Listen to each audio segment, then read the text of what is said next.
And now, your daily dose of debate, breaking news, and uncensored views. This is the Michael Medved Show. And another great day in this greatest nation on God's green earth. And it is a great day, despite the fact that it's also a day to take a look at the rise of disease in the United States. And no, we're not talking about the lettuce and the explosive diarrhea. We're talking about a much more fatal and serious disease, a 1,000-year-old disease, the measles, which has reached a new high and partially related to the great performance by Robert F. Kennedy Jr. as the head of Health and Human Services in the Trump cabinet.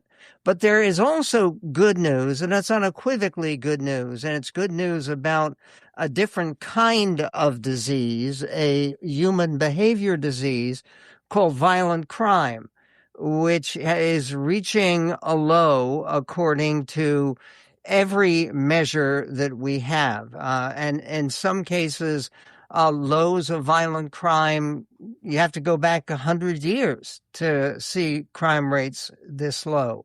What is going on with that? We will cover it. There is also this breaking news. After months of privately weighing his vice president, J.D. Vance, against Secretary of State Marco Rubio, the president, says this report from MS, the president has begun openly rooting for J.D. Vance, that according to 5 people familiar with his point of view. Meanwhile, this summer is bringing us not just record rates of measles, but bringing us a golden age for war and tariffs. The American people have been asked not to attend the opening of a big, important new bridge between Detroit, Michigan, and Windsor, Ontario in Canada because of the deterioration of our relationship with our neighbors to the north. How did that happen? What are we going to do about it? We will be talking about it on the Medved Show. And the top trending story on the Hill says that GOP hawks are now urging President Trump to, quote, go big as he weighs a massive attack on Iran. Republican defense hawks are urging President Trump to unleash major combat operations as the commander-in-chief weighs a massive attack on Iran. And they talk about these as defense hawks. Wait a minute. They should be not defense hawks, but war hawks, because they are now officially changing the name of the Pentagon operation from the Department of Defense to the Department of War. Why won't they use the term war hawks? Because that was a historical term about the people in the early years of the 1800s who actually called themselves war hawks. And they were at the time pushing for an attack on Canada. And this had helped to lead to the War of 1812. But we don't have to go there. The signals about President Trump weighing this massive attack on Iran, the signals coincide with Trump's escalatory rhetoric against the Islamic Republic, with negotiations completely stalled and the Iran-aligned Houthis in Yemen, a particularly loathsome, murderous, bloody-handed group. The Yemen Houthis are striking commercial boats in the Red Sea, threatening to expand the conflict. Breaking on the New York Times, Americans told to stay home as Canada opens the international bridge, the Gordie Howe Bridge, after a delay ordered by President Trump and new tariffs ordered by President Trump against Canada. The bridge between Windsor, Ontario, and Detroit, Michigan opens in underwhelming fashion today. But then there is this that they report in the New York Times that when Canada and Michigan agreed to build a multi-billion-dollar bridge at the busiest border crossing between the United States and Canada, the relationship between the two nations was dramatically different. That was back in 2012. President Barack Obama was admired by an overwhelming majority of Canadians in polls, and the countries were often in agreement, including the border security and increased military cooperation. To honor both countries, the bridge linking Windsor, Ontario, and Detroit was named after the Canadian hockey star Gordie Howe, who, despite his Canadian origins, played 25 seasons with the Detroit Red Wings, which is a U.S. outfit.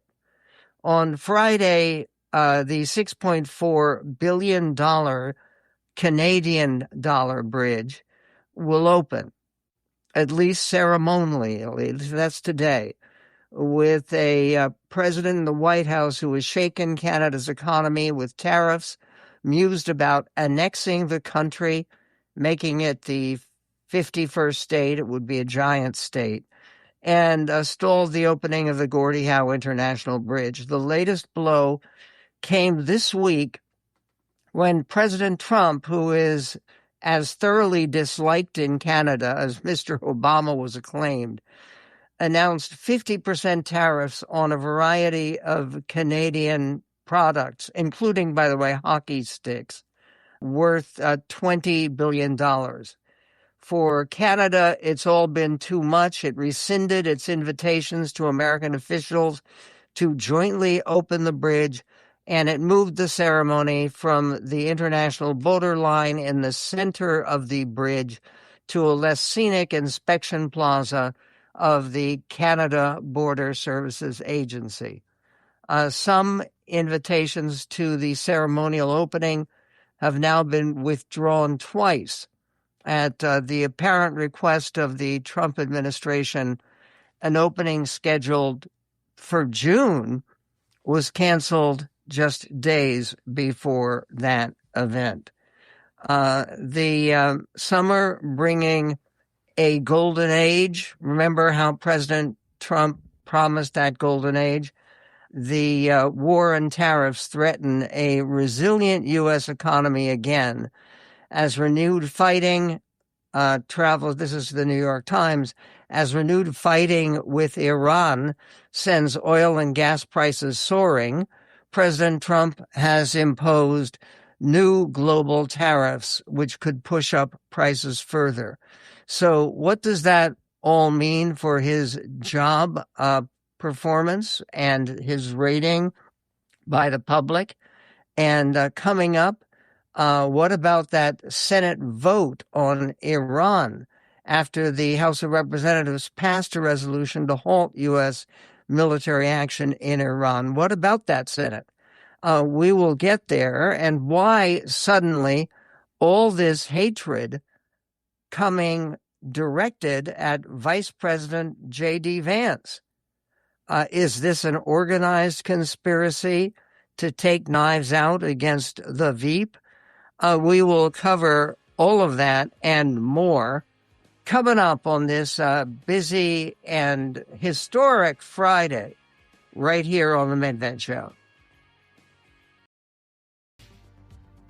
And on the Michael Medved Show, the headline says the Trump administration weighs military options. That's not a surprise. That's a kind of headline you could run any day of the week, any time of the month. But this actual headline from the Washington Post says Trump administration weighs military options in Mali, officials say. Okay, we don't have any war going on with Mali right now. Mali is a nation of about 25 million in Africa. And the idea that we are going to find a brand new place to send our military power, it may not be sitting so well with the U.S. Senate. The Senate voted on Iran. The House of Representatives had previously passed a resolution to halt U.S. military action in Iran, the second time it has done so since the war began in February. The 214 to 208 vote on a measure requiring congressional approval for the war came just before the Senate rejected a similar resolution of 47 to 49. Democrats forced both votes, which are largely symbolic.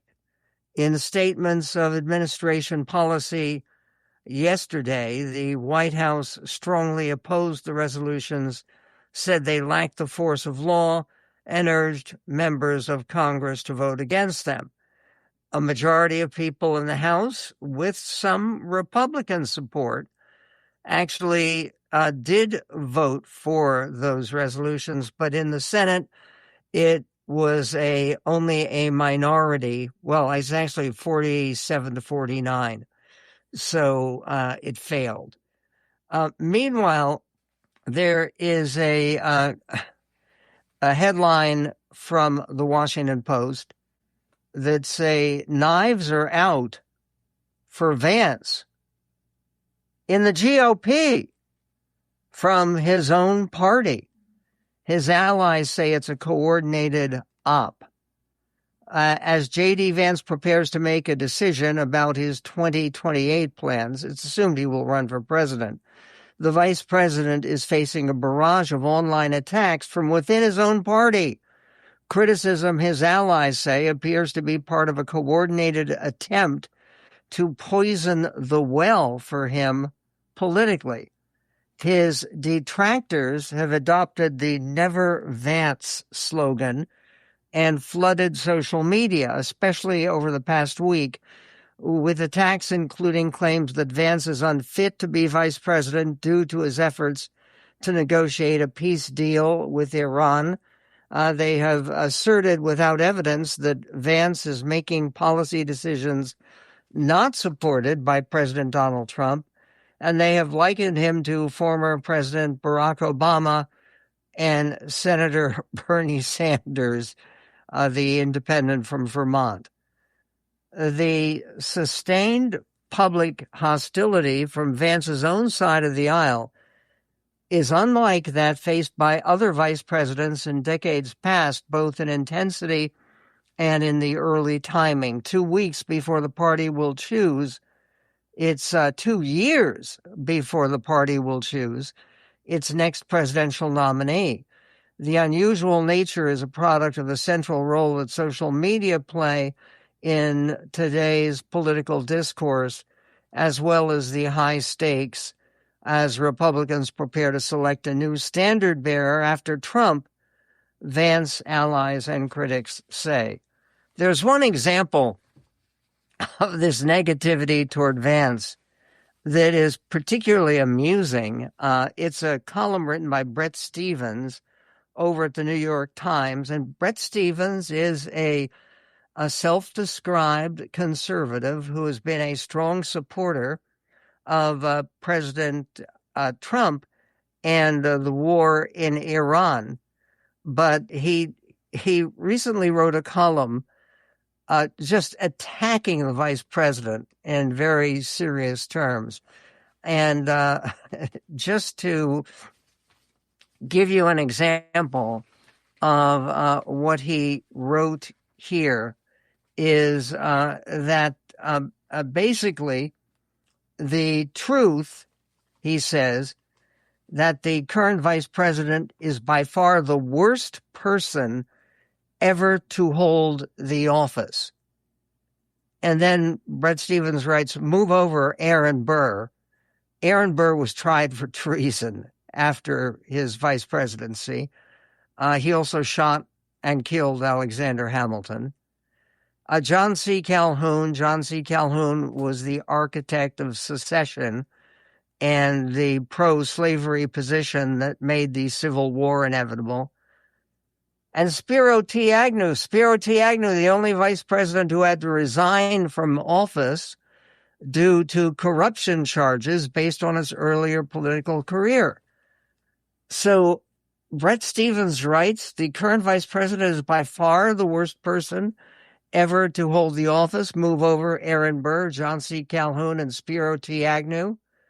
That he thinks, probably correctly, that there's no political downside in today's Republican Party to talking like a guy who thinks Dan Brown novels are works of nonfiction, and that it's equally okay for a person who, by his own admission, has access to all U.S. intelligence to tease the possibility of deep state conspiracies of the sort his political base is likely to believe. The prospect of this callow and sinister opportunist taking the place of the erratic buffoon now governing us may be the single scariest thought in world politics today. The truth, says Bret Stephens, that Vance's interview with Joe Rogan, as close as politics gives us to a national cancer diagnosis, was a blip in the news cycle because crazy today is every day, and our capacity to feel shocked diminishes with every asinine utterance coming from the vice president's mouth, to say nothing of that of his boss. The truth is that demons are here, something that Vance has speculated about. We elected them, says Bret Stephens. I think you could say ouch on that one. So what has all this meant to the current ratings of President Trump when it comes to approval of his leadership? We will get to that and more coming up on the Medved Show.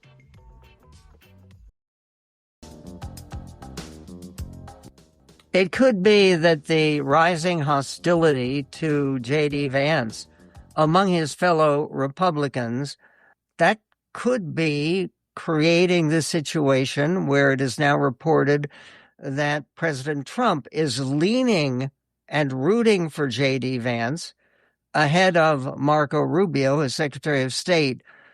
Could it be because the hostility to J.D. Vance is a natural push toward sympathy and fellow feeling, perhaps, from the president toward the vice president? An Economist YouGov poll conducted very recently from July 17th through July 20th found a roughly 1/3 of Americans who approve of Trump's job performance and 60% who disapprove. That is near his second-term low. Republicans remain overwhelmingly supportive of Trump, of course, but independents do not. They are disapproving strongly, and economic ratings remain the president's weakest ground. Meanwhile, there is this on one of the president's favorite topics, rigged elections, which he would like to talk about all the time, and maybe stopping rigged elections at the Olive Garden restaurants. We will get to that. But first, Ro Khanna, who is a California Democrat in the House of Representatives, who has his own fantasies about running for president. I think he is very much a long shot. But Ro Khanna was on CNN talking about the Republican fascination with rigged elections, which he doesn't really understand, nor do most people. This is Ro Khanna. Republicans have the White House. The Republicans have the House. The Republicans have the Senate. The Republicans have the Supreme Court. And yet they're complaining that the elections are rigged. I mean, they obviously are winning. I wish Democrats were more in charge. And it's somewhat personal for me in the wildfires in California, and we still have not gotten money there for people to rebuild their homes.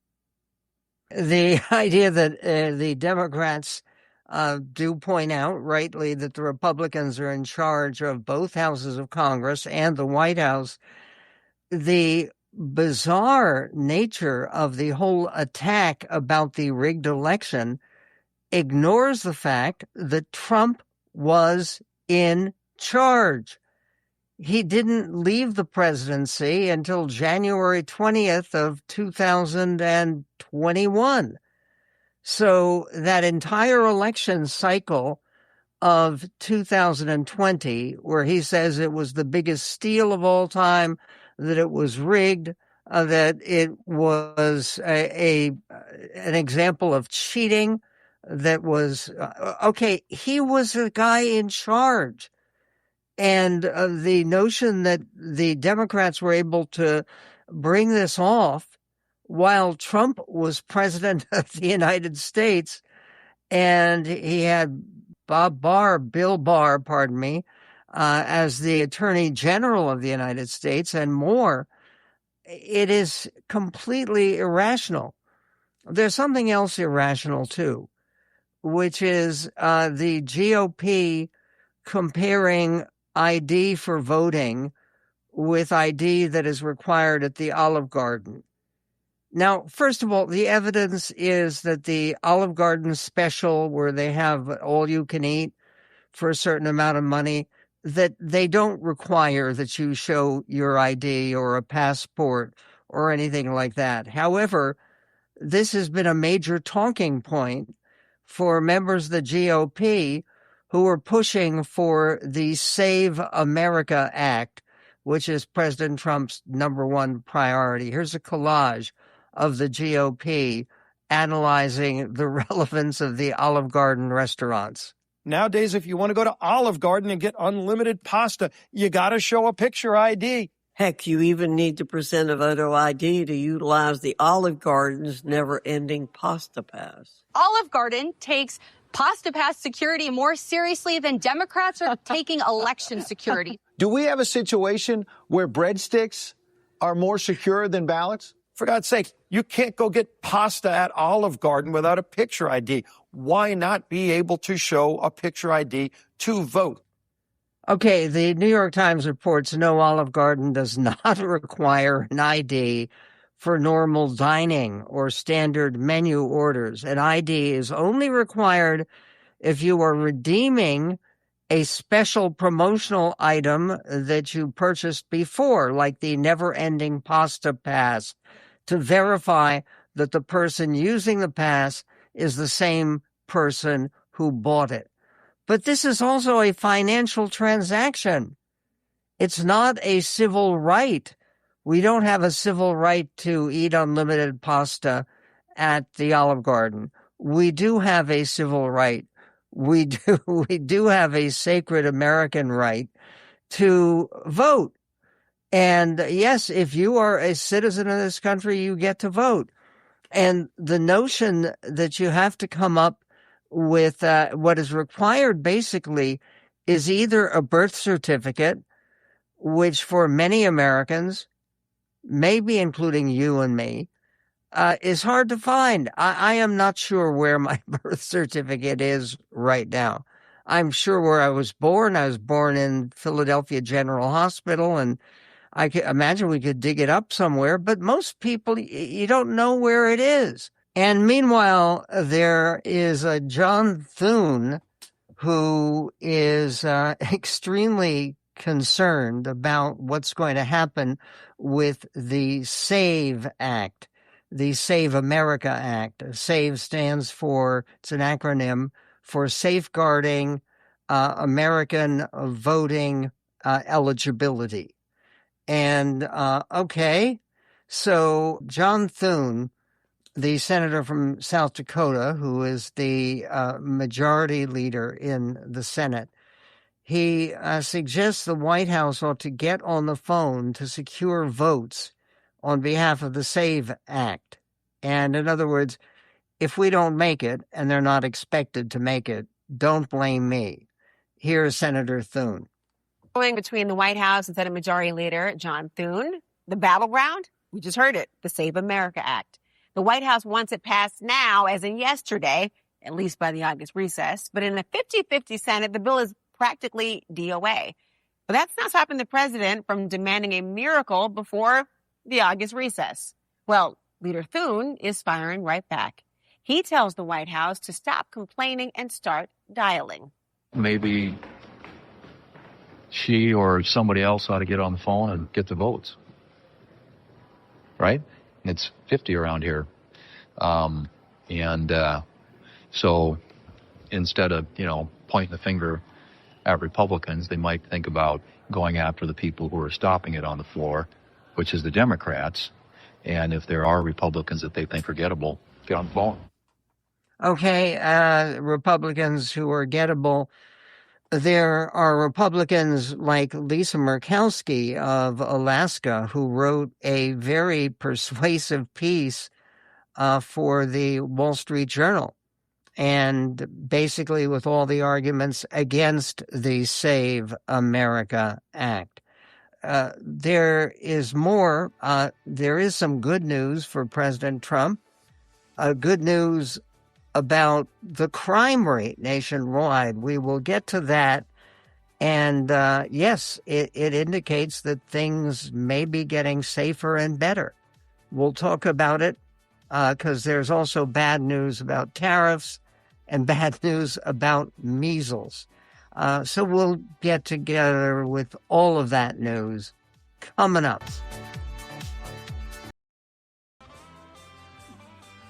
Going into a weekend at the end of July, it's quite natural to look for some good news. Wouldn't that be a refreshing change? And again, beyond the weather, beyond the politics of the moment, there is a very reassuring and encouraging article in the Washington Post. The headline, "Crime rates for many offenses are plummeting across the U.S. for reasons that are not simple." Homicide rates are falling precipitously in many cities across the United States, dropping by 18% since the same period last year. And by the end of 2026, the murder rate could plummet to its lowest nationwide rate, lowest rate in more than a century. That, according to a new mid-year crime trends report. Reported carjacking incidents also have declined sharply, dropping by 47% since last year. The Council on Criminal Justice made this report. The far-reaching decline in violent offenses is welcome news for the many communities that were affected by an extraordinary spike in the crime rate during the coronavirus pandemic. The report from the nonpartisan think tank analyzed incident reporting data for 13 common criminal offenses in 36 large and mid-sized U.S. cities during the first half of the year. The rates for four offenses, homicide, that's murder, carjacking, residential burglary, and motor vehicle theft, the drop for all of those crimes was more than 50% compared to their peaks over the past 9 years. The drop in carjackings was most dramatic, with the rate falling by 73% in the first half of 2026 compared with its peak in 2023. The spikes and declines are easier to explain for some crimes than others. For instance, residential burglaries went down during the pandemic because everyone was at home, and shoplifting incidents went down because many stores were closed. So said Adam Gelb, who is one of the people behind this report. The analysis released this week draws on monthly incident-level data collected from the online portals of city police departments. The federal government also publishes reports on crime rates using data from thousands of communities nationwide. But many analysts complain that they take too long to produce these reports, making their findings less relevant. It still is very welcome news when you hear that the murder rate could be down to its lowest rate in 100 years. Something that is not down and has not helped and is not good news for President Trump or anyone else. Trump's tariffs, new U.S. tariffs on 60 trading partners covering 99.4% of American imports, in other words, just about all of them. Those new tariffs took effect at 12:01 a.m. Eastern Time today, replacing the temporary 10% global tariff that lapsed at the same moment. Yesterday, President Trump directed the Office of the U.S. Trade Representative to set rates of 10% for economies that have adopted or pledged bans on imports made with forced labor, including Canada, Mexico, India, and the United Kingdom, and 12.5% for most others. The European Union and Taiwan are capped at 10%, while Japan, South Korea, and Switzerland pay 12.5%, including existing duties.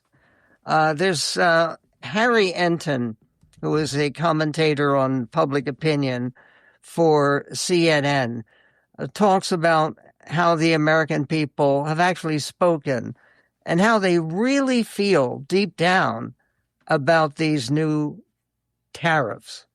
Take a listen.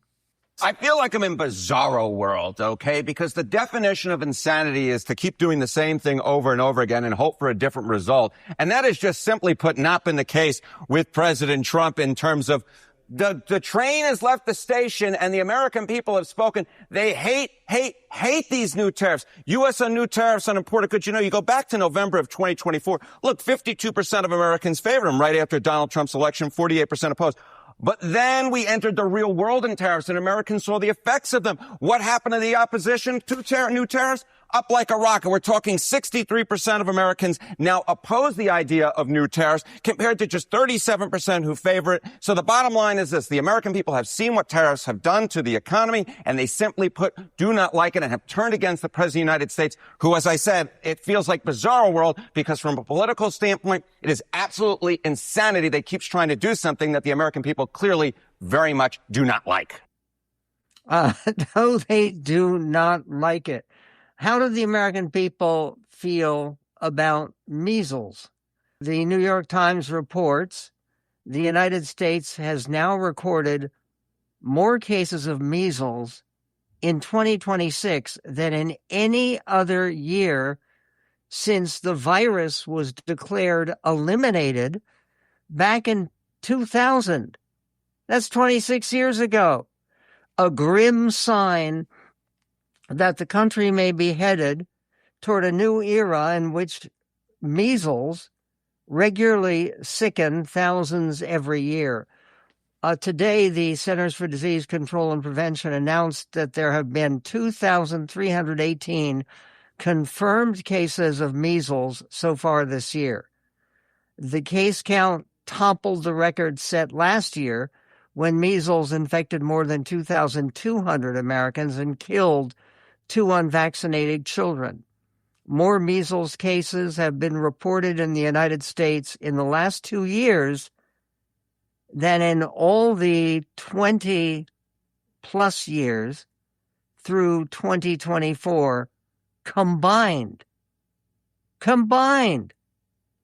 Reversing course on measles would require a nationwide push to improve vaccination rates, a prospect that experts said appeared unlikely under the leadership of, well, guess who? Health Secretary Robert F. Kennedy Jr. He has halted funding for vaccine hesitancy research, downplayed the risks of measles, and spearheaded a hunt for evidence that vaccines are unsafe. What is unsafe is letting your kids not get anti-measles vaccines, for God's sake. A panel in November of international experts will meet to determine whether the United States has lost its elimination status, which has long been viewed as one of the country's crowning public health achievements. This is just going to keep happening, said Jennifer Nuzzo, who is director of the Pandemic Center at the Brown University School of Public Health. It's going to mean living in a perpetual state of vulnerability and risk until we get vaccination levels up. A worthy goal? You think? The health of our children? The string of outbreaks recently is no surprise to public health experts who have watched vaccination rates tick down in recent years. Nationally, the measles vaccination rate fell during the COVID-19 pandemic and has not rebounded to the 95% required to stem the spread of the measles virus in a community. While the national data shows that about 93% of kindergartners have received the measles, mumps, and rubella shot, that protection is uneven.